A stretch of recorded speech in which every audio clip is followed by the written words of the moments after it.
You are watching News 9 Live. I'm Krishna Kumar, and at this hour, we're asking the question: should the jailed PDP or People's Democratic Party leader, chairman Abdul Nasser Madani, be allowed to return to Kerala? Now, this is what the Supreme Court of India asked the Karnataka state government today. The apex court noted that trial proceedings in the 2008 Bengaluru serial bomb blast case are over, and Madani has always complied with bail conditions in the case. How should one view this development, especially at a time when the central government has cracked the whip on radical elements in Kerala and rounded up PFI and SDPI activists as well? To understand it better, we have Ajit now joining us. Ajit, thank you so much for being with us. Talk to us about Madani. Now, we're talking about a situation where, he is being asked whether he can be allowed to return to Kerala. The first thing I want to ask is, if that happens, what happens to the relationship between the Karnataka and the Kerala state government? I mean, that will be in jeopardy. But then, that's not the right way to put it. Actually, that, it's the Madani story is more than a story of two state governments. I think it's about an individual and the ideology that he used to, try and propagate earlier. Madani story actually started in 1992, just after the Babri Masjid demolition, and when he set up the PDP party. And now people kind of try and look at a link between Madani and PFI.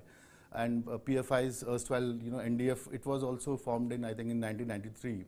So both these parties started with the thought process that they will they will unite Muslims and the oppressed, and in their words, Dalits, right?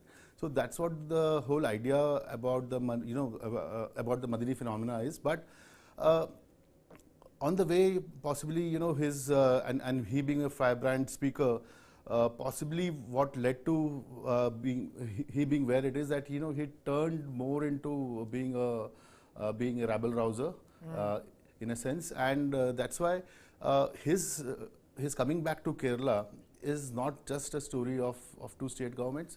It's about what does it mean for Kerala if he comes back to Kerala?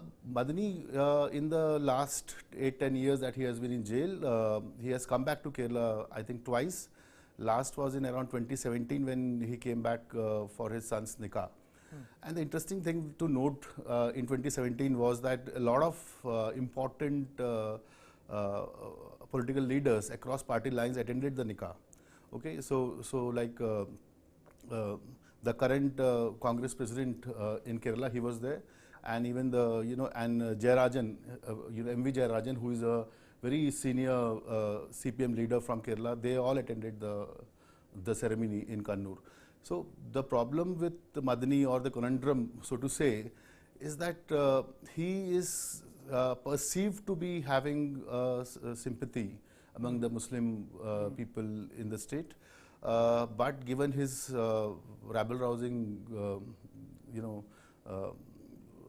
attempts, I would say that it would be quite challenging for the state government to kind of look at having him back in Kerala. Yeah, especially when you're talking about the central level crackdown on SDPI and PFI and other activists and other such organizations. Does this create more trouble in that sense? Not really. Actually, the massive crackdown on PFI has kind of subdued such sentiments in the state. And Madani and his party, nobody actually is quite sure as to what kind of base PDP has in the state at the moment. So it's not the case. It's more of a sentiment, and I think the over prevalent and the overarching sentiment that is driving all this thing about Madani should be released and he should come back to Kerala is more of a thing of that he is being kind of denied justice due to the delay in the trial process. But the timing of it is also interesting, isn't it, as to why now? Why now? But then he has been in the jail for a while now, and one of his strong, someone who actually backed a speedy trial for Madani was the late eminent jurist P.V. Krishna Iyer, who was a Supreme Court judge as well. So he had even written to the President of India, I think in 2014, saying that Madani should, the trial process should be expedited so that Madani should be given a fair justice. Guilty or innocent, whatever, but then it should be done fast. And I think that's what the point on which Supreme Court is now seeking clarification. Yeah, but you're saying that whether he comes to Kerala or not, it's the impact of that or the ramifications of that is highly questionable at the stage, simply because of the connect he has with the community.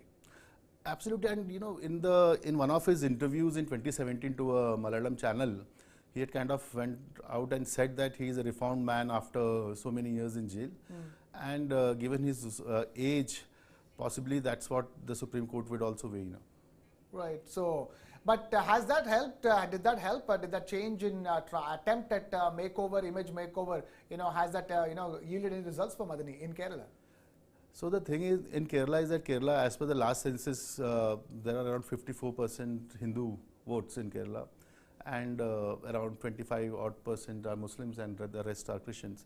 So for all parties, especially the CPM, which is more a Hindu party, so to say, in Kerala, it is very important for them to be in sync with the Muslim population as well, because Muslims under the banner of Indian Union Muslim League have been consistently backing the UDF, that is the Congress-led alliance there, and it kind of changed last elections where Pinarayi Vijayan, through his smart moves, possibly he could get the Muslims and the Christians to also vote along with the Hindus there, and that's what led to a landslide victory for them.